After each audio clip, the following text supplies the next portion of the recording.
काय जाना होती टोपी का लट्टा हो गया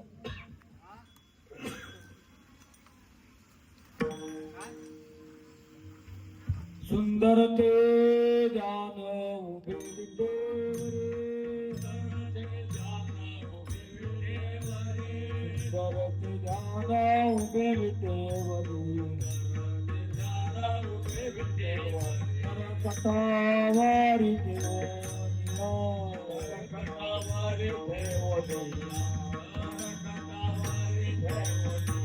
सुंदर ते जान उभे विटेवरे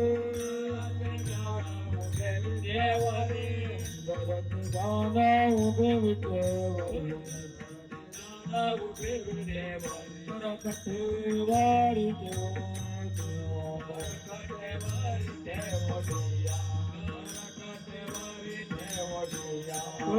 हार गया काशी पीतांबर हार गया काशी पीतांबर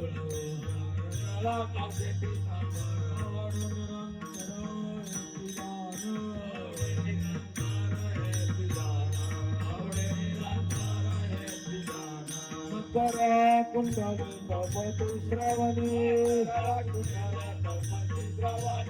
कर कुंडले कपति श्रवणी कांति कौस्तुभ मणि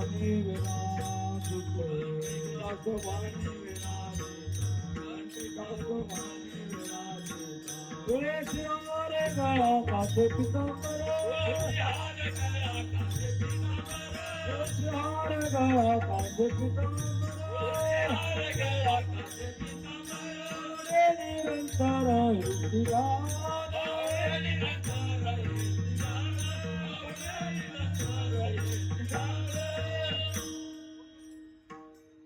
तुका मने माझे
हरी राम कृष्ण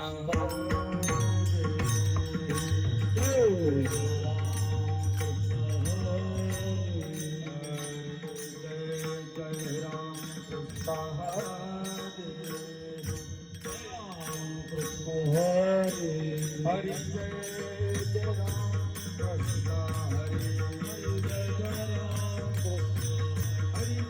राम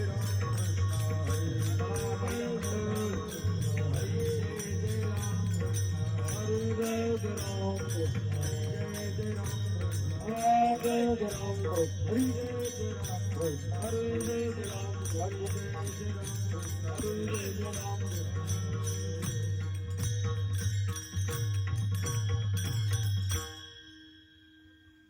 रूप पाहता लोचनी सुख झाले हो साजनी तुहा विठ्ठल बरवा बरवा तुहा माधव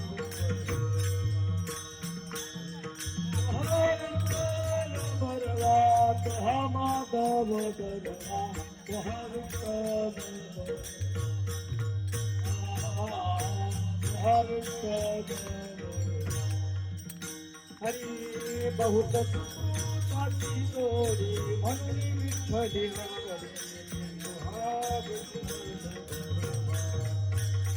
बरवा तुहा माधव बरवा बहुत साची जोडी विठ्ठल आवडी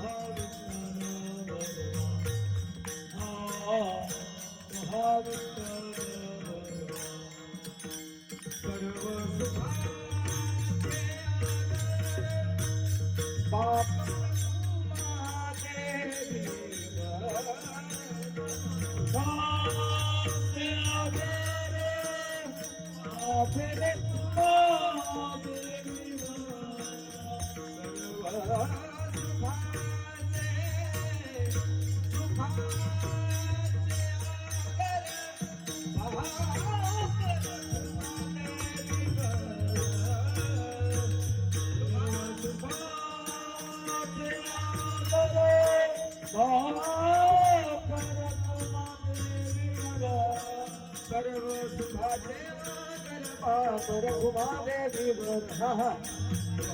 बरवा माधव बरवा सर्व सुखाचे देवी बरवा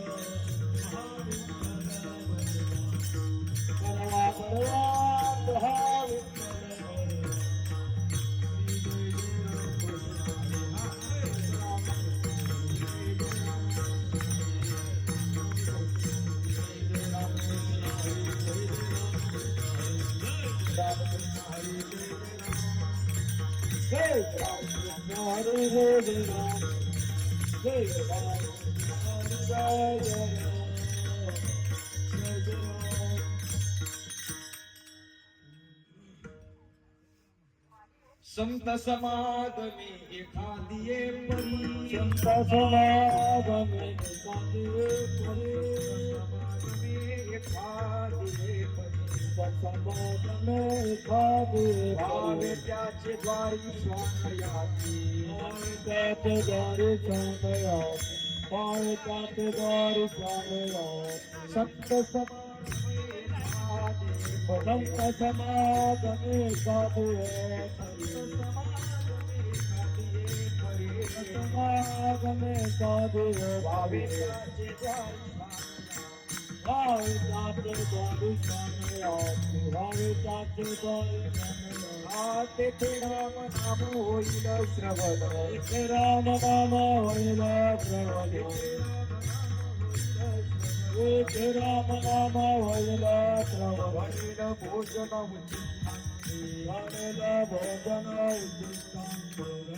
भोजन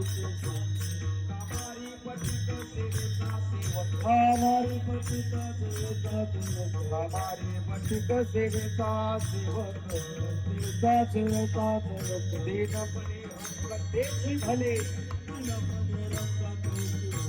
दीनपणे रंगतेची भले हे राम नाम होईल श्रवण हे राम नाम होईल श्रवण हे राम नाम होईल श्रवण हे राम नाम होईल श्रवण भोजन उठिता राम भोजन उठिता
संत समागम एकाग्य परी संत समागम एकाग्य परी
संत समागम एखादी परी, संत समागम एखादी परी व्हावे त्याचे द्वारी श्वानयाती. संत समागम एखादी परी व्हावे त्याचे द्वारी श्वानयाती. तेथे राम नाम होईल श्रवण, घडेल भोजन उचिष्ठांचे. कामारी बटीक सेवेचा सेवक, कामारी बटीक सेवेचा सेवक. दीनपणे रंकतेची भले, तेथे राम नाम होईल श्रवण, घडेल भोजन उचिष्ठांचे. तुका म्हणे सर्व सुख त्या संगती, घडेल पंगती संतांची या. तेथे राम नाम होईल श्रवण, घडेल भोजन उचिष्ठांची. श्री संतांची या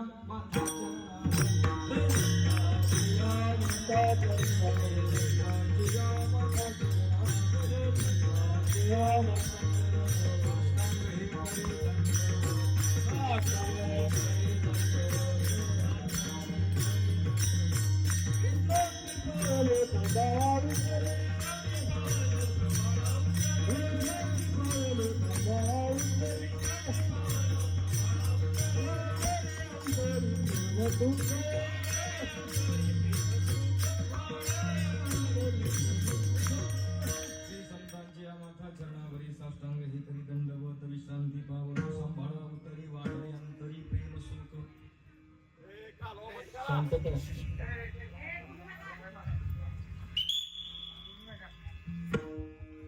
संत समागम एखादी परी व्हावे त्याचे द्वारी श्वानयाती. तेथे राम नाम होईल श्रवण, घडेल भोजन उचिष्ठांचे. प्रस्तुत प्राप्त प्रसंगी प्राप्तस्थळी कीर्तन रूपी सेवेकरता निवडलेला अभंग जगद्गुरु जगतवंदनीय श्रीमंत संत श्रेष्ठ ज्ञानाचा सागर भक्तीचा आगर वैराग्याचे शिखर जगद्गुरु श्री तुकाराम महाराज यांचा 4 चरणाचा अभंग असून या अभंगातून जगद्गुरु श्री तुकाराम महाराज याची आवत भूतलावरती जन्माला आलेल्या प्रत्येक मानव मात्राला अर्थातच आपल्या सगळ्यांना एक आग्रह करतात की तुम्ही संतांचा समागम अर्थातच संतांची संगती करा. त्याचा फायदा काय होईल अभंगातून पटवून देतात.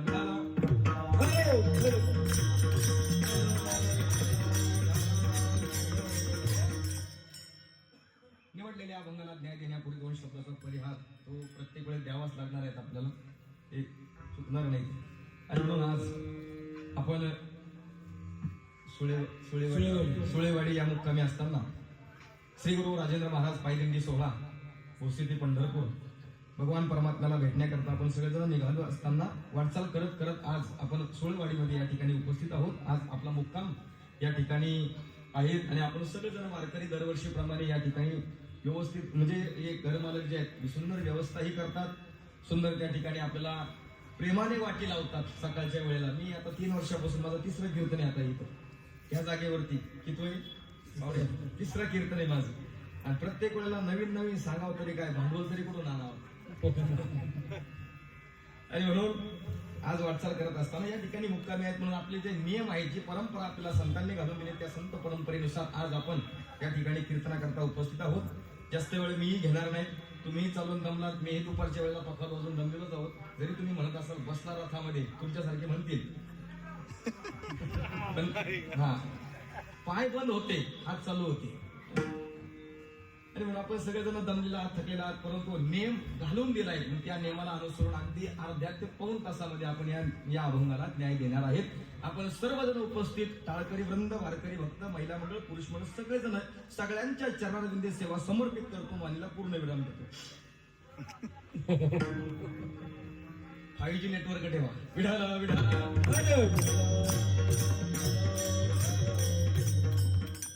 काहींना कळला काहींना नाही कळला. तुमच्यासारखे असे पाहत होते मला लक्षात नाही आला, दादाच्या लक्षात आला. तिकडे वाणीला पूर्ण विराम म्हणजे कीर्तनाचं शेवटचं वाक्य कीर्तन करायचं. कीर्तनाला सुरुवात ऐका. या अभंगातून जगद्गुरु तुकाराम महाराज आपल्या सगळ्यांना म्हणजे अर्थातच आपण जेवढे वारकरी मंडळी आहोत आपल्या सगळ्यांना संतांचा समागम घडावा याच्याकरता एक प्रार्थना करतायत. अर्थातच तुकोबऱ्यांचा गाथा आपण पाहतोय, तुकोबऱ्यांच्या गाथ्यातले अभंग आपण वाचतोय. आपल्या गावामध्ये गाथा पारायण सुद्धा होतो. मग गाथा पारायण होत असताना तुकोबरायांचे जे अभंग आहेत 4092 अभंग मी मागच्याही वर्षी सांगितले होते, याही वर्षी ते सांगतो की 4092 अभंग तुकोबरायांच्या गाथ्यामध्ये आहे. 4092 अभंगामध्ये तुकाराम महाराज प्रत्येक अभंगाची पार्श्वभूमी वेगळी वेगळी दर्शवतात. प्रत्येक अभंगामध्ये शब्द वेगळे वेगळे मांडतात. प्रत्येक अभंगामध्ये वेगळं वेगळं बोलतात. वेगळं वेगळं बोलणं म्हणजे काय? वेगळं वेगळं बोलणं म्हणजे चोपदारासारखं नाही. वेगळं बोलणं म्हणजे कसं आहे? उद्या सकाळी बँकेवर काय सांगितलं माझ्या वेगळं बोलण्याचा अर्थ असा आहे की तुकोबरायांचे अभंग जे आहेत, काही अभंग असे सापडतात की संतांसोबत बोलणारे अभंग आहेत. काही अभंग असे आहेत की तुकाराम महाराज देवाबरोबर बोलणारे अभंग पाहायला मिळतात. काही अभंग असे आहेत स्वतःच्या मनाशी बोलणारे अभंग आपल्याला गाथ्यामध्ये पाहायला मिळतात. आणि काही अभंग असे आहेत की जे जनासोबत म्हणजे आपल्यासोबत तुकोबराय अभंगाच्या माध्यमातून बोलतात. मग आजचा जो अभंग आहे, या अभंगातून तुकोबराय आपल्या सगळ्यांशी संवाद साधतायत. संवाद का साधतात त्याचं कारण एकच आहे की आपण सगळेजण ज्या वाटचालीकडे निघालोय, त्या वाटचालीवरती, त्या वाटेवरती चालत असताना सुख मिळालं पाहिजे. या सुखाचा आश्रय मिळाला पाहिजे. आणि सुख कोठे आहेत तर या अभंगामध्ये तुकोबरायांनी शेवटच्या चरणामध्ये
चिठाया बहुपायी संतांच्या चरणावरती सगळ्या प्रकारचं सुख तुला पाहायला मिळते. ऐका, तुकोबरायांचं म्हणणं आहे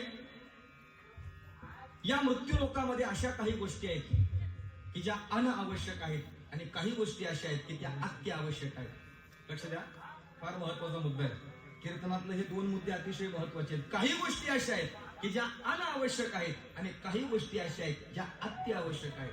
पण तो विषय असा आहे की ज्या गोष्टी अनावश्यक आहेत, अनावश्यक म्हणजे ज्या असल्या काय आणि नसल्या काय, जीवन सुरळीत चालू शकतं अशा गोष्टींना अनावश्यक म्हटलं जातं. आणि ज्या गोष्टी अत्यावश्यक आहेत, अत्यावश्यक असणाऱ्या गोष्टींकडे आपण सगळेजण वळत नाहीत, आपण त्या गोष्टींकडे जात नाहीत. अत्यावश्यक गोष्ट कोणती आणि अनावश्यक गोष्ट कोणती याचा थोडक्यात एक संदर्भ सांगून जाईल. अनावश्यक गोष्टी अशा आहेत पहा, माणसाच्या जीवनामध्ये तंबाखू खाणं ही अत्यावश्यक गोष्ट आहे का? बोला की. आता मला माहितीये कोण कोण खाणार आहे कोण कोण नाही, पण बोला. तंबाखू खाणं ही बरं, तंबाखू खाल्ली नाही तर माणूस मरतो असं कुठं लिहिलंय का? असं काही झालंय का? मग तंबाखू खाणं हे अनावश्यक आहे का अत्यावश्यक आहे? अनावश्यक आहे. जुगार खेळणं हे अनावश्यक आहे का अत्यावश्यक आहे? बोला. दारू पिणं हे अनावश्यक आहेत, परंतु ह्या गोष्टी माणसाला जवळच्या वाटतात. आणि ज्या गोष्टी अत्यावश्यक आहेत त्या माणसाला जवळच्या वाटत नाही. व्यसन केल्यामुळे माणूस दुर्गतीला जातो हे त्या पुडीवरतीच लिहिलेलं असतं, हे त्या बाटलीवरती बॉटलवरतीच लिहिलेलं असतं. काय काय असतं ते असतं काहीतरी. दिस इज इंजुरियस टू हेल्थ. हे आपल्या शरीराला हानिकारक आहे हे त्याच्यावरती लिहिलेलं असतं, तरी सुद्धा माणसाला ते अति आवश्यक वाटतं. आता ऐका बरं का, हे जे व्यसन केल्यामुळे माणसाच्या जीवनामध्ये 4 प्रकारची हानी होते. हानी मग कोणती कोणती हानी आहेत? 4 प्रकारची हानी अशी आहेत. पहिली हानी आहे शारीरिक हानी, दुसरी हानी आहे आर्थिक हानी, तिसरी आहे कौटुंबिक हानी आणि चौथी आहे सामाजिक हानी. 4 प्रकारच्या हान्या होत्या. कशामुळं? फक्त व्यसन केल्यामुळं. मग व्यसन केल्यामुळं आता एका 4 प्रकारची, पहिला 1 नंबरचं सांगितलंय शरीराची हानी, म्हणजे शरीराला रोग लागणे. कशामुळं? बोला ना. व्यसनामुळं. व्यसन शब्द वापरा.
विसरली तया थोर झाली हानी, पचतील खाणी 84च्या.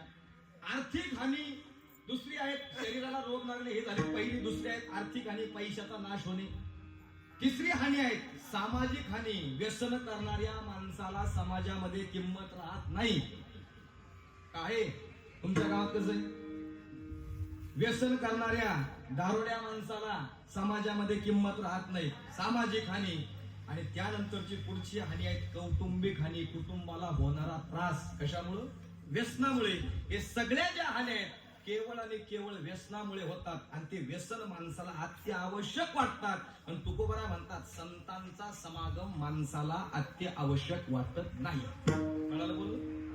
संतांचं जे समागम आहेत, अर्थात संतांची संगत आपल्याला अनावश्यक वाटते, ती अत्यावश्यक वाटत नाहीत. का? संतांची संगत केल्यामुळे फायदा काय होतो? एक कथेमधलं भजन आहे, ते चालणार नाही, पण तरी एकदा जाऊ दे. आता आपलेच माणसं आहे, आपली माती आपले माणसं, नाही का? म्हणून एक सुंदर भजन आहे पहा, ते कथेमधलं आहे, श्रीमद भागवत कथेतलं.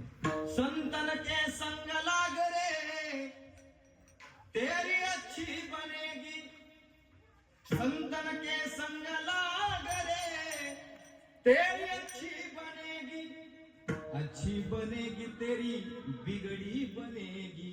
कशामुळं? संतांच्या संगतीमुळे होणारा हा लाभ आहे. पण काही लोक म्हणतात महाराज तुम्ही संतांची संगत करा, या अभंगातून तुकोबरा आम्हाला सांगतायत. बरोबर आहेत. अहो पण काही वेळेला असं आहे की संत जर आमच्यामध्ये आले तर आमच्या व्यवहाराला घोटाळा होतो.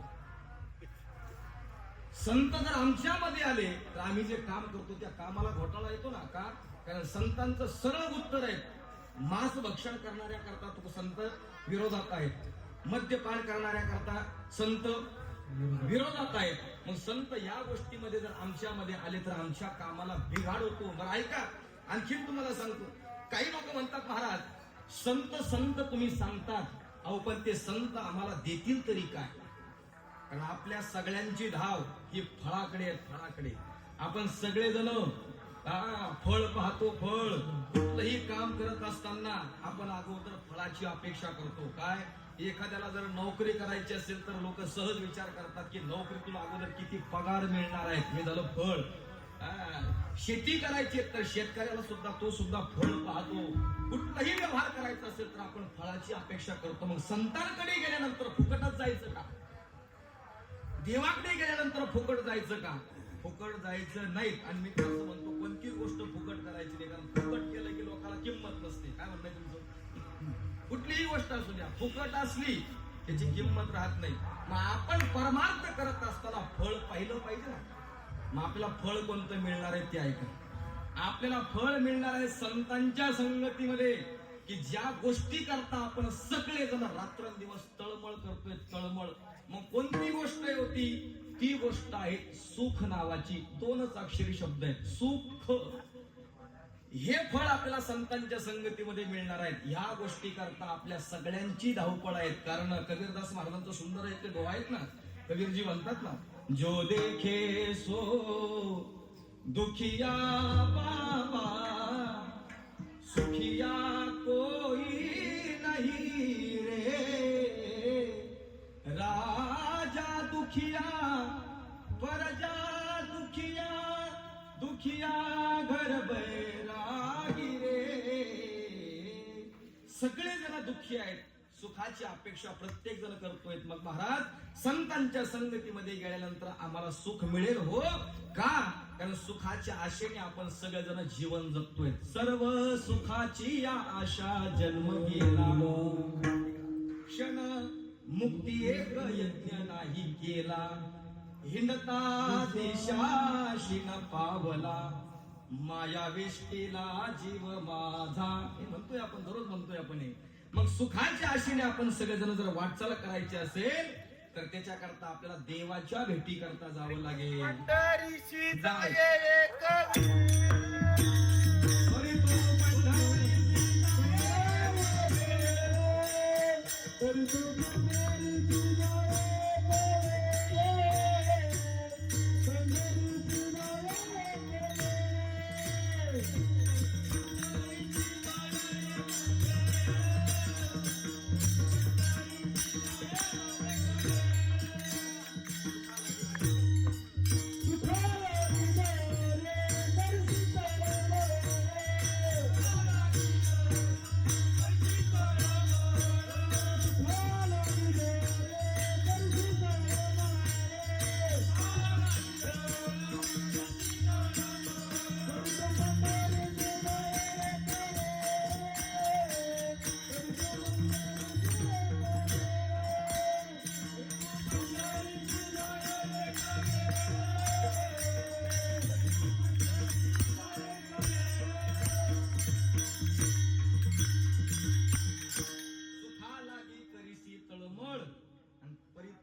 तरी तू पंढरीशी जाय एक वेळ. सुखाच्या आशेने आपल्याला जर वाटचाल करायची असेल तर देवाकडे जावं लागेल. भगवंत हा सर्व सुखाची अगर आपण प्रमाण लावून घ्या, भगवंताच्या जवळ सगळं सुख आपल्याला मिळेल. फक्त आपण देवाच्या दाराकडे जात असताना कसं गेलं पाहिजे, नाचत गाजत गेलं पाहिजे, असं आनंदाने गेलं पाहिजे. अजून सांगू का, आता पहा ज्ञानोबरायांच्या सोहळ्यातलं रिंगण झालं, तुकोबरायांचं आज रिंगण झालं अकलूज मध्ये. आजचा मुक्काम महाराजांचा अकलूज मध्ये.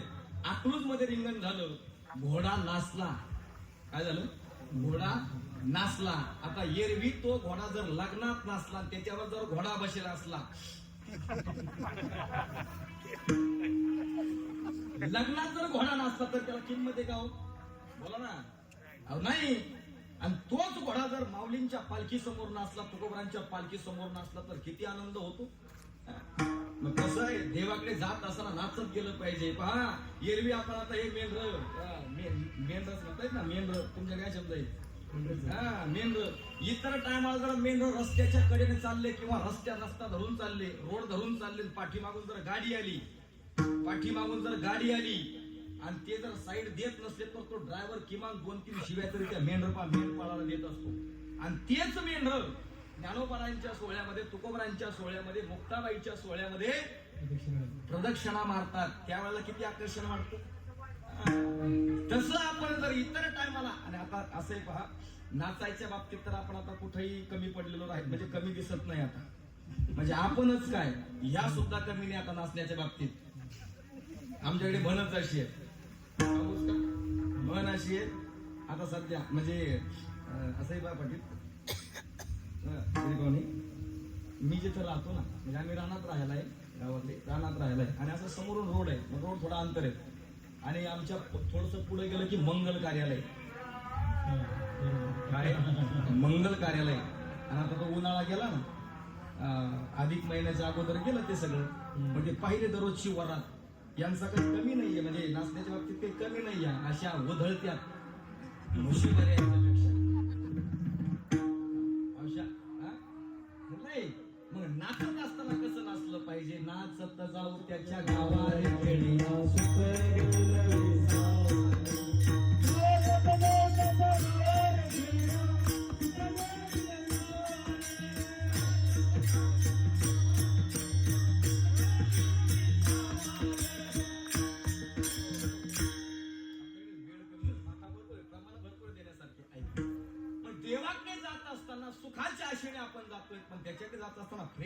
मार्गाने टवटवीत गेलं पाहिजे, पण त्याच्याकरता महत्वाचं सांगितलंय.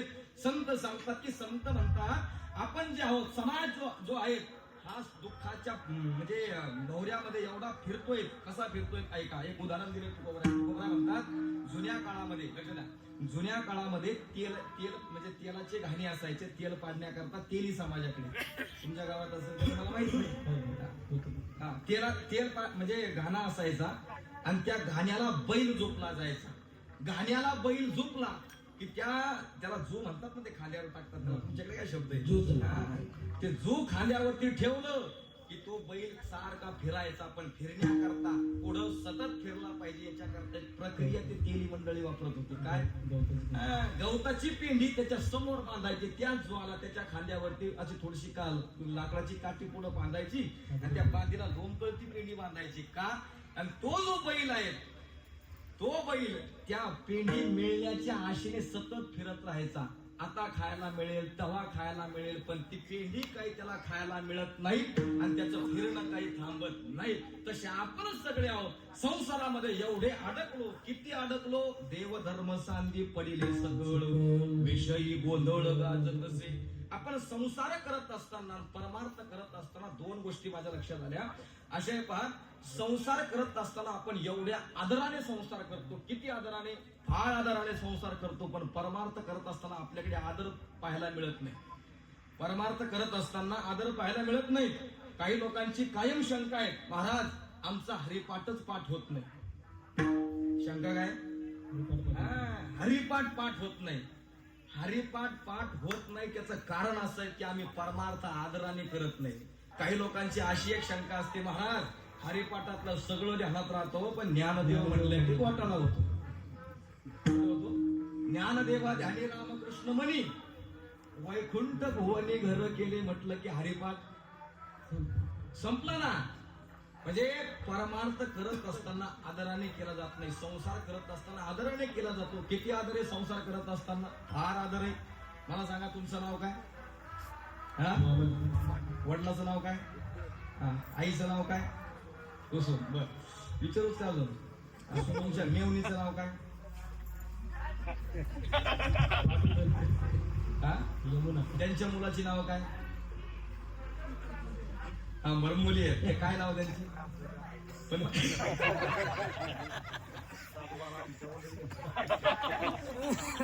पण यांचंच नाही, हे फक्त मी यांच्यावरती घेतलं. तुमच्या सगळ्यांचं काय? आपलं माझं सुद्धा असंच आहे. आपल्या सगळ्या गोष्टी ध्यानात राहतात. आजीचं नाव, पंजाचं नाव, सगळ्या गोष्टी ध्यानात राहतात.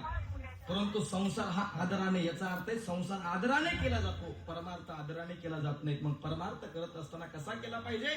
फार आदराने केला पाहिजे. पण कसा आदर आहे? संतांनी आपल्याला नियम घालून दिलाय. मग संसार आदराने करतो, परमार्थ करता येत नाहीत. मग परमार्थ आदराने करण्याकरता आम्हाला काय करावं लागेल? तर त्याच्याकरता एकच पर्याय तुकोबराय सांगतात अभंगाच्या पहिल्या चरणात. संत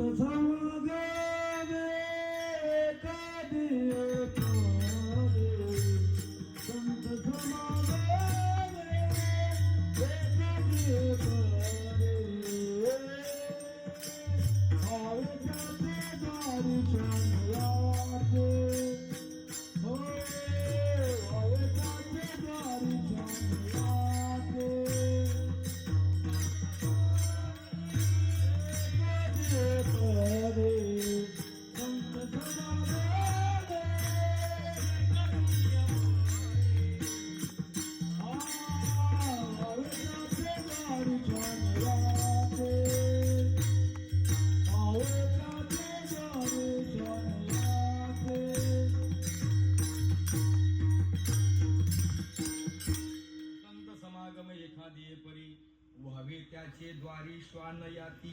संतांचा समागम घडण्याकरता तुकोबराय म्हणतात संतांच्या दारातला श्वान व्हा. श्वान, श्वान शब्दाचा अर्थ कुत्रा. संतांच्या दारातला कुत्रा व्हा. कशा करता? फक्त त्या संतांची संगती आपल्याला घडली पाहिजे. का? त्याचं कारण ऐका. आता तीन प्रकारचे चरित्र आहेत. एक आहे देवाचं चरित्र, दुसरं आहे मानवाचं चरित्र आणि तिसरं आहे संतांचं चरित्र.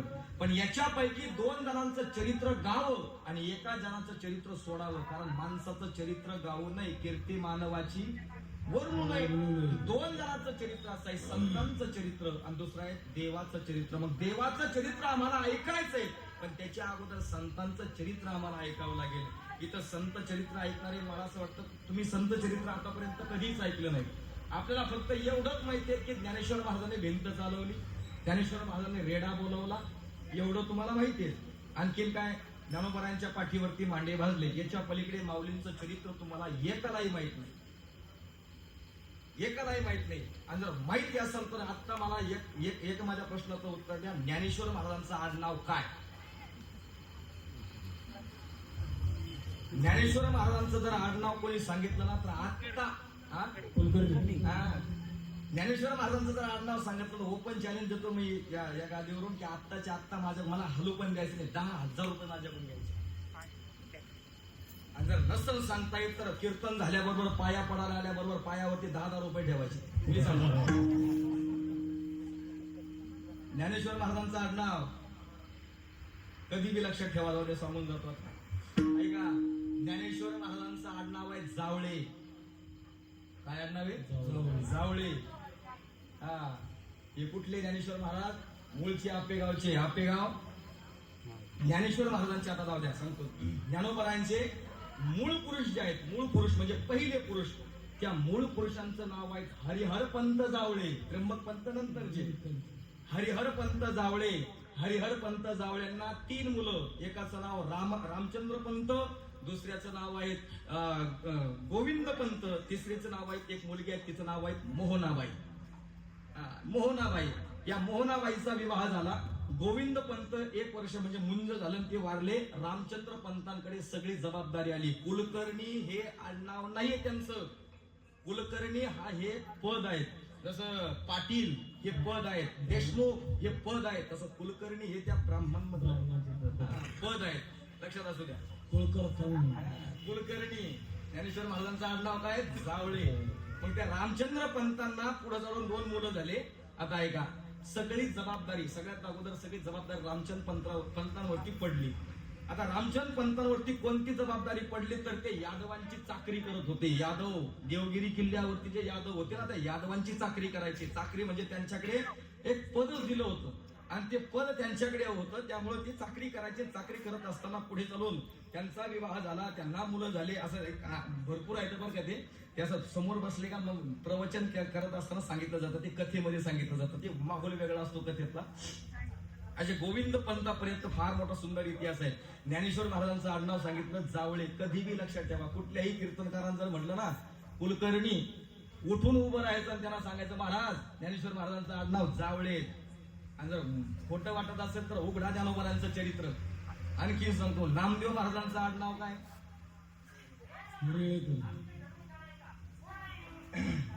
त्यांना सांगू दे, तुम्ही पडावरले मला माहिती. नामदेव महाराजांचं आडनाव माहित नाही. नामदेव महाराजांचं आडनाव आहे रेळेकर. काय आडनाव आहे? रेळेकर. एकनाथ महाराजांचं आडनाव आहे ते आहे कुलकर्णी. एकनाथ महाराज कुलकर्णी. तुकाराम महाराजांचं आडनाव काय? मोरे. बंद करून कीर्तन हात केलं तरी चला ठीक आहे. तुकाराम महाराजांचं आडनाव आहे मोरे. मग आता हे मोरे कुठले? मूळचे कुठले? जावळीचे. हे मोरे मूळचे जावळे. आता जावळे मी काही पाहिले नाहीत, पण चरित्र, संत चरित्र सांगतो. संत चरित्र ऐका कधीतरी. संत चरित्र कथा फार गोड आहेत. आपल्याला फक्त मेन मुद्देच माहिती आहे. तुकोबरायांचा गाथा ठरला, याच्या पलीकडे आपल्याला जास्त काही माहित नाही. एका संत चरित्र कधी ऐकलं ना, फार गोड आहे संत चरित्र. चला एक चरित्रातला एक प्रसंग सांगून जाईल. संतांचा अधिकार फार मोठा असतो. संतांचा अधिकार एवढा असतो की तुकोबराय का म्हणतात की तुम्ही त्यांच्या दारातला कुत्रा वाकरण. संतांचा अधिकार एवढा असतो की ते देवाला सुद्धा तिथं नम्र व्हावं लागतं संतांच्या समोर. देवाला सुद्धा त्यांची चाकरी करावी लागते संतांच्या समोर गेल्यानंतर. म्हणून तर तुकोबराय म्हणतात संतांच्या संगतीमध्ये गेलो की तिथं राम नामाचं त्या ठिकाणी श्रवण होत असतं. संतांच्या संगतीत आपोआप जा. येऊ का?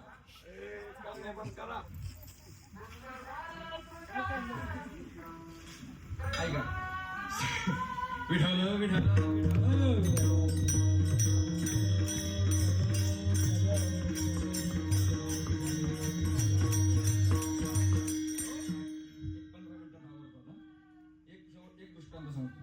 देवा म्हणजे संतांच्या संगतीमध्ये गेलं की राम नामाचं श्रवण त्या ठिकाणी घडत असतं. झाला असा प्रसंग.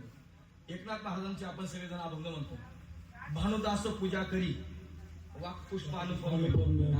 भानुदास महाराजांचं जीवनातील एक प्रसंग सांगून जाईल. भानुदास महाराज पंढरपूरमध्ये आले. भानुदास महाराज आषाढीच्या वेळेला पंढरपुरामध्ये आले. पंढरपुरात घडलेली घटना अशी आहे. भानुदास महाराज कोण? एकनाथ महाराजांचे मूळ वंशज, मूळ पुरुष एकनाथ महाराजांचे. एकनाथ महाराज म्हणजे आमच्या जिल्ह्याचं भूषण. आमच्या जिल्ह्यामध्ये पैठण क्षेत्रामध्ये नाथ महाराजांचा जन्म आहे. त्या म्हणजे जन्म होण्याच्या अगोदर त्यांचे मूळ पुरुष आहेत भानुदास महाराज. आणि या भानुदास महाराजांच्या जीवनामध्ये प्रसंग असा घडला की ते एक वेळेला पंढरपूरला आले. आणि पंढरपूरला येण्याच्या अगोदर प्रसंग असा घडला की एक वारकरी सहज फिरत बिदर मध्ये गेला. लक्षात द्या, एक वारकरी फिरत बिदर मध्ये गेला. मला असं वाटतं तुम्ही बिदर जवळ आहेत ना? बिदर तालुका का जिल्हा आहे? बिदर कर्नाटक मध्ये. त्या बिदर गावामध्ये गेल्यानंतर तिथला एक बादशाह होता. बिदरचा बादशाह आपण ऐकलंय बऱ्याच वेळा. बिदरचा बादशाह, त्या बिदरच्या बादशाह देवीचा भक्त होता.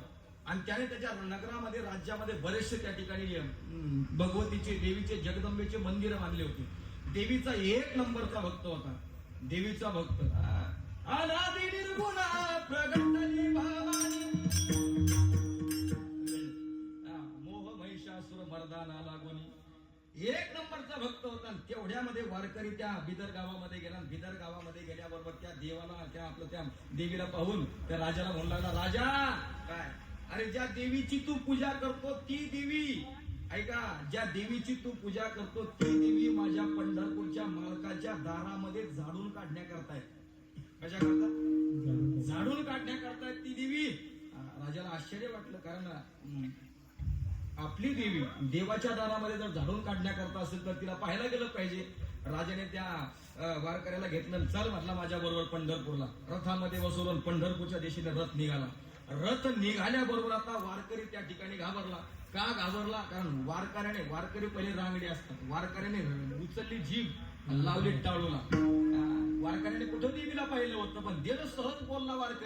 वारकरी बोलल्यानंतर आता रथ पंढरपूरच्या दिशेने निघाला. जवळ रथ येऊ लागला. जवळ रथ येत असताना, पंढरपूरच्या जवळ रथ येत असताना वारकऱ्याच्या मनामध्ये चिंता वाटू लागली. आता राजाला जर देवी दिसली नाही तर राजा आपल्या सुळावरती देण्याशिवाय राहणार नाहीत. सुळावरती देण्याशिवाय राहणार नाही म्हणून त्या ठिकाणी विटेवरती असणाऱ्या देवाला चिंता पडली. भगवंताने त्या ठिकाणी सगळं पंढरपूर सोन्याचं करून टाकलं. आणि सोन्याचं केल्याबरोबर त्या ठिकाणी जो रथ आहे पंढरपूरमध्ये आला, सगळं पंढरपूर सोन्याचं दिसायला लागलं. राजा ज्या वेळेला रावणामध्ये मंदिरामध्ये गेल्याबरोबर त्या ठिकाणी खरोखर जी देवी आहेत ना, झाडून काढत होती. झाडून काढत असताना राजा पळत तिच्याकडे गेला आणि म्हणू लागला, आई साहेब.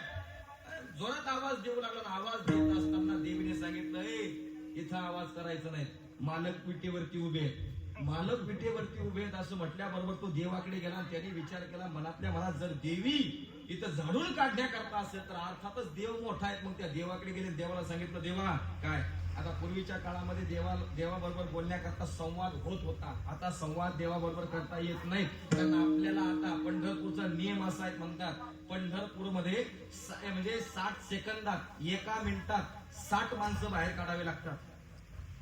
किती माणसं? जुने भक्त असे होते की देवाबरोबर संवाद साधायचे. भगवंताच्या दारात जर गेले, उभे राहिले ना, तर देवाबरोबर ते भक्त बोलायचे. देव सुद्धा त्यांच्या बरोबर बोलायचा. आता तसं राहिलं नाही. आता 60 मिनिटात म्हणजे आपलं 60 सेकंदात 60 माणसं बाहेर काढले पाहिजे. का माहितीये? देवानेच आज्ञा दिली त्या सेवकांना. कोणत्या? जे बाहेर ढकलतात ना, त्यांना काय आज्ञा दिली? ढकला यांना. हे माझ्या जवळ उभं राहायचे सुद्धा कसे? राजाने संवाद करायला सुरुवात केली. राजाने सांगितलं, देवा काय, चला आजपासून तुम्ही माझ्या राज्यामध्ये चला. देवाने सांगितलं, मला इथं उभं राहायचं सांगितलेले, मी इथून हलू शकत नाहीत. का? आता आषाढी जवळ आली. ऐका, आता आषाढी जवळ आली आणि आषाढी जवळ आल्या कारणामुळे मला माझे भक्त भेटण्याकरता येतील. आणि माझे भक्त फक्त 2च वेळेला मला भेटतात. केव्हा? आषाढी कार्तिकी तुझ्या गोंधळाची दाटी वो, पुंडलिक दिवटा शोभे वाळवंटी वो. एका जनार्दनी अंबा उभी कर ठेवून कटी वो. उदो बोला उदो बोला उदो बोला उदो बोला कृष्णाबाई माऊलीचा. आषाढी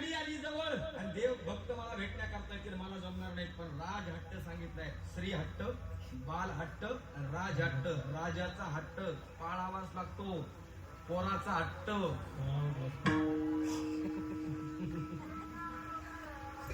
सायकल आणा बड्डेला आणावीच लागली ना. म्हणजे बाल हट्ट, राज हट्ट आणि आणखीन एक आहेत ना, कोणता? श्री हट्ट.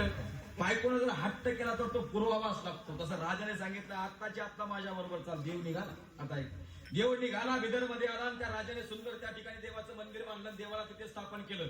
स्थापन केल्याबरोबर आता ऐका, स्थापन केल्याबरोबर पण पैठण नगरातून, पैठणहून भानुदास महाराज पंढरपूर मध्ये आले. पंढरपूर मध्ये आल्यानंतर सगळे वारकरी चर्चा करायला लागली की देव तिथून निघून गेला, देव निघून गेला. मग गावातल्या पंढरपुरातल्या लोकांनी सांगितलं हे चरित्रामध्ये आलेला प्रसंग आहे. तुम्ही म्हणाल महाराज ऐका, काही पण सांगणार नाही, चरित्र उघडा, चरित्रामध्ये आलेले. भगवंतांनी त्या ठिकाणी सांगितलं होतं की मी आता बिदरला निघालोय. वारकऱ्यांनी गावातल्या मंडळींनी सांगितलं की देव बिदरच्या बादशाह म्हणजे बादशाह बरोबर, बिदरच्या राजा बरोबर त्या ठिकाणी गेलेले आहेत. आता भानुदास महाराजांनी त्या वारकऱ्यांना सांगितलं, सगळे वारकरी पंढरपूरमध्ये गोळा झाले होते. सगळ्या वारकऱ्यांनी सांगितलं ऐका, मी देवाला घेऊन येतो तोपर्यंत तुम्ही पंढरपुरातून हलायचं नाही, इथंच थांबायचं. भानुदास महाराज पंढरपूर नगरामध्ये गेले आणि पंढरपुरामध्ये गेल्याबरोबर देव समोर उभा होता आणि देवाला शिव्या द्यायला सुरुवात केली. कारण भक्तांचा तेवढा अधिकार असतो नाही का. अरे अरे विठ्या, मूळ मायेच्या कारट्या, तुझी तुझी हे जनाबाईने दिलेल्या शिव्या आहेत. त्या भानुदास महाराजांनी बोलायला सुरुवात केली, अरे तुला लाज वाटत नाही का? अरे 200 400 300 500 किलोमीटर वरून भक्त तुला भेटण्याकरता, पायी पायी भेटण्याकरता आषाढी वारीला येतात आणि तू कुशाल इकडे निघून आला, तुला लाज नको नको. त्या ठिकाणी बोलायला सुरुवात केली. भानुदास महाराज ज्या वेळेला बोलत होते ना त्यावेळेला भगवंताने खाली मान घातली. कारण देवाचा म्हणजे देवाला सुद्धा भक्तांच्या समोर म्हणजे मान खाली घालावी लागते का? कारण भक्तांचं ऋण देवावरती झालेलं असतं म्हणून. आणि ते ऋण देवाला फेडायचं असतं. म्हणजे आपण जर तशी भक्ती केली तर आपलं सुद्धा ऋण देवावरती होऊ शकतं. मग तसं त्या ठिकाणी झालं असं का? बोलायला सुरुवात केली. भगवंतांनी खाली मान घातली. देवाने सांगितलं राजा आपलं भानुदास महाराज, माझी काही चुकी नाही, माझी काही चुकी नाही, मला राजाने इथं आणलंय. परंतु मी राजाला एक गोष्ट सांगितली. आता ऐका बरं का, ज्या वेळेला देव बिदर मध्ये आला होता त्यावेळेला त्या राजाला सांगितलं होतं, हे बघ मी तुझ्या बरोबर इथं आलो, पण तुझ्याकडून आता ऐका ऐका, तुझ्याकडून जर माझ्या एखाद्या भक्ताचा अपमान घडला तर मी इथं क्षणभर सुद्धा थांबणार नाही. आणि झालं असं की देवाला सुद्धा तिथून निघायचं होतं. म्हणून देवाने काय केलं, मला भेटण्याकरता भानुदास आले म्हणून गळ्यातलं सुवर्णाची नवरत्नाची हार म्हणतात ना, हार काढला, भानुदास महाराजांच्या गळ्यामध्ये घातला. भानुदास महाराजांच्या गळ्यामध्ये घातल्याबरोबर त्या ठिकाणी भानुदास महाराज मुक्कामी राहिले आणि सकाळच्या वेळेला पुजारी मंदिरामध्ये आले. पण गळ्यामध्ये हार राहिला नाहीत ना, गळ्यात हार राहिला नाही म्हणून सगळ्या नगरामध्ये त्यांनी चर्चा केली की देवाची चोरी झाली, देवाचा नवरत्नाचा हार चोरला, हात चोरला. राजापर्यंत बातमी गेली.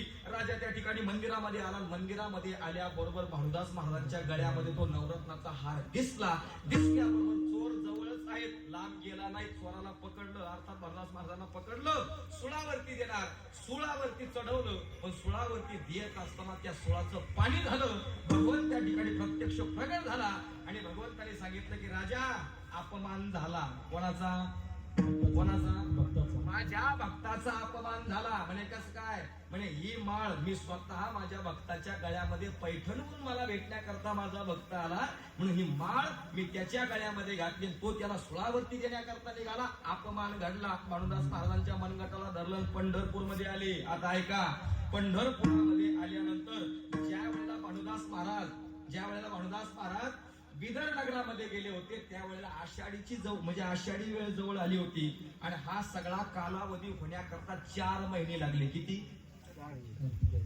कार्तिकी आली आणि देवाला घेऊन कार्तिकीला त्या ठिकाणी भानुदास महाराज पंढरपुरामध्ये आले. पंढरपूरमध्ये आल्याबरोबर आषाढी ते कार्तिकी वारकरी पंढरपुरामध्ये थांबले म्हणून चातुर्मासाची परंपरा सुरू झाली. लक्षात? चातुर्मासाची परंपरा सुरू झाली. पण कधी? 4 महिने लागले या गोष्टीला. मग भगवंताला त्या ठिकाणी आणलं, विटेवरती उभं केलं आणि सगळ्या भक्तांनी कार्तिकी वारीच्या वेळेला दर्शन घेतलं. आषाढी कार्तिकी विसरू नका मग सांगत पांडुरंगा. आषाढीला सगळे भक्त त्या ठिकाणी भेटण्याकरता जातात. दर्शन घेतलं आणि भानुदास महाराज घरी निघून गेले. भानुदास महाराजांच्या कुळामध्ये त्या ठिकाणी नाथ महाराजांचा जन्म होणार आहे. तर नाथ महाराजांच्या वडिलांचं नाव आलंय तिथं चरित्रामध्ये सूर्यनारायण. काय नाव आहे? सूर्यनारायण. भरपूर सुंदर चरित्र आहे. त्याच्यातला एक प्रसंग सांगितला. का सांगितला? भक्तांचा अधिकार फार मोठा असतो. केवढा मोठा असतो? देव कुठं जरी गेला तर देव ज्या ठिकाणी गेला त्या ठिकाणी जाऊन बोलण्याची हिंमत फक्त संतांकडे आहे. देवाला बोलण्याची हिंमत संतांकडे आहे. म्हणून तुकोबराय म्हणतात संतांच्या संगतीमध्ये जा, राम नामाचं चिंतन घडेल. आणखीन पुढे सांगितलंय की तुम्ही त्यांच्या न्हाणीतला किडा व्हा. किडा, न्हाणी म्हणजे मोरी, मोरीतल्या नद्या आहे का, मोरीतला किडा व्हा. कशा करता? त्यांनी जे स्नान केलं जाईल त्या स्नानाचं पाणी तुमच्या अंगावरून वळवून म्हणजे वाहिलं जाईल आणि वाहिल्यानंतर तुम्ही तेवढ्या सुंदर पवित्र होणार. म्हणून कामारी बटीक सेवेचा सेवक, दीनपणे रंकतेची भले. आणखीन तुकोबराय सांगतात पंढरपूरला जात असताना सुंदर सुंदर मिष्टान्नाचं भोजन खायला मिळतं. आता पहा ना, सकाळी ताटात मावत नव्हतं एवढं होतं. सकाळी पत्रवाळीमध्ये, आपल्या पत्रवाळीमध्ये सकाळी काय काय होते पदार्थ? वांग्याची भाजी, भाकरी, तळण, कांदा, एवढं. म्हणजे हे फक्त कशामुळे होतं की तुकोबरा एकच सांगतात. तुका म्हणे सर्व सुख त्या संगती, घडेल पंगती संतांची. या संतांची पंगत घडेल. फक्त काय करावं लागेल? राम नामाचं चिंतन करावं लागेल. विठोबा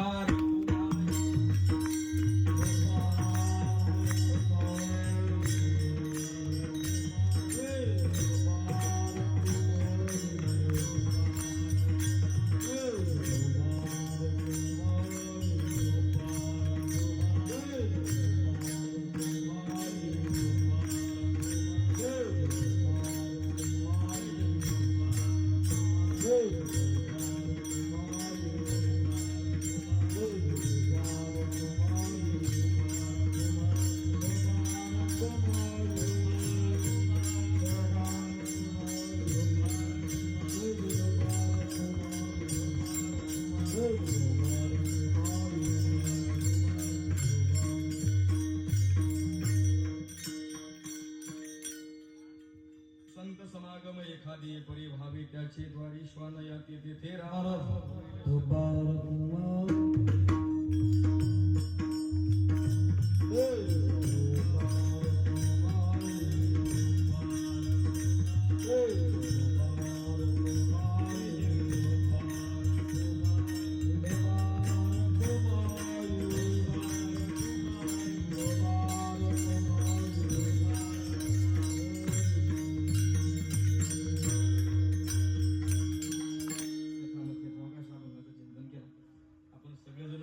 चालून दिवसभर जमलेला आहात. आता भोजन होईल.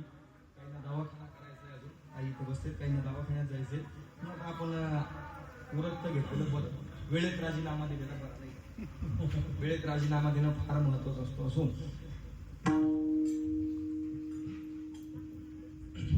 मी दोन दिवसापूर्वी महिलांना म्हटलं होतं, पुरुष मंडळींना सुद्धा म्हटलं होतं की वृंदावनला आपल्या सगळ्यांना जायचंय. वृंदावनची यात्रा आपल्या सगळ्यांना करायची आहे. वृंदावनच्या यात्रेमध्ये गेल्यानंतर भगवान श्रीकृष्णाचं चरित्र आपल्याला सगळ्यांना तिथं ऐकायचंय. भगवंताने ज्या ज्या ठिकाणी लीला केल्या त्या लीलेचं वर्णन आपल्याला त्या ठिकाणी ऐकायचं. त्या लीला सुद्धा तिथं जाऊन पाहायच्या आहेत. त्याच्यामध्ये अनेक तीर्थ म्हणजे गोकुळ, वृंदावन, मथुरा, आग्रा, लाल किल्ला या सगळ्या गोष्टी आपल्याला पाहायच्या आहेत. मी काल पत्रिका तयार केली, ती घरी होती, बोलवली, झेरॉक्स मारले त्याचे. एवढंच आहे, हे झेरॉक्स आहेत. बरीचशी मंडळी, महिला मंडळी येणार आहे. काहींचं म्हणणं आहे की जोडीनं आलं तर चालेल का? तर जोडीनं आल्यानंतर अतिशय उत्तम आहे अण्णा.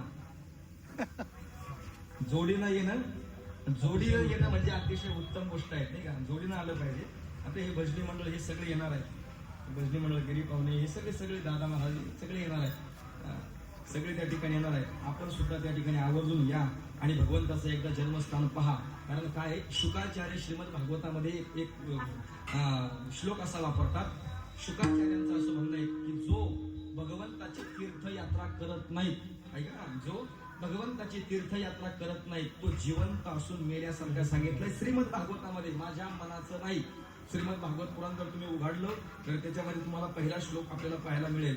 जो तीर्थयात्रा करत नाही तो जिवंत असून मेल्यासारखा सांगितलाय. जो देवाच्या चरणावरती, ऐका, देवाच्या चरणावरती तुळशीपत्र जे वाहिलं जातं त्या तुळशीपत्र वस्तून जो सुगंध घेत नाही, श्वास घेत नाही, तो जिवंत असून सुद्धा मेल्यासारखा सांगितलाय.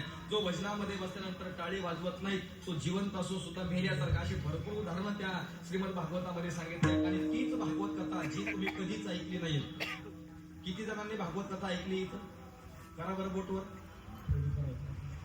2 जण सापडले. श्रीमद भागवत कथा तुमच्यापैकी कोणच ऐकलेली? 3 जण सापडले.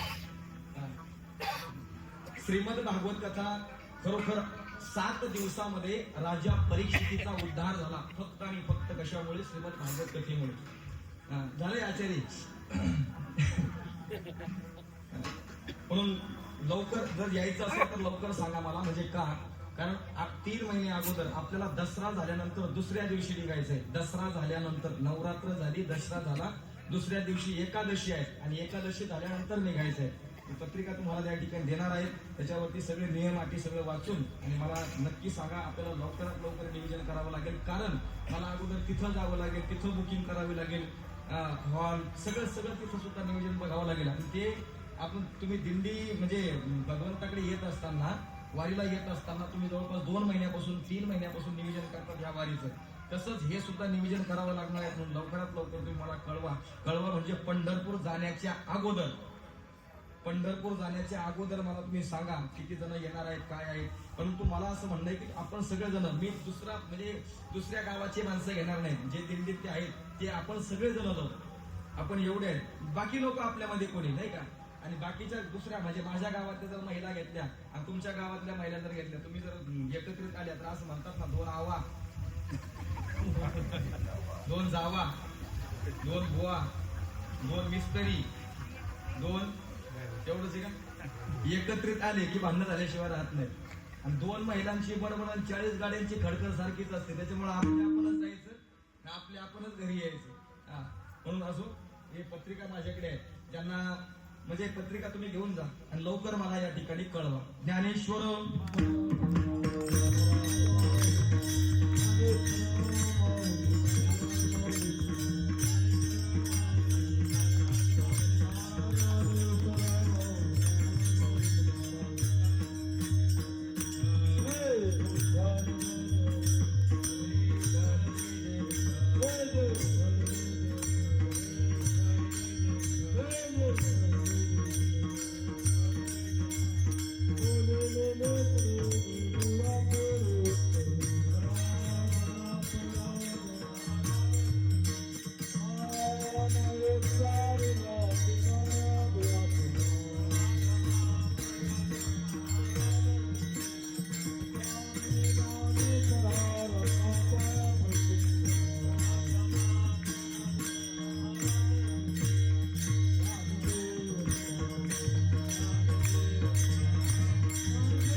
भगवान की जय. 10,000 रुपये लक्षात आहे ना? तसं काही नाही.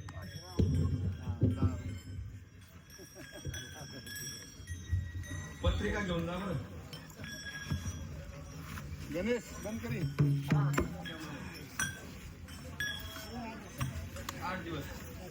8 दिवसाची यात्रा आहे आपली. 8 दिवस.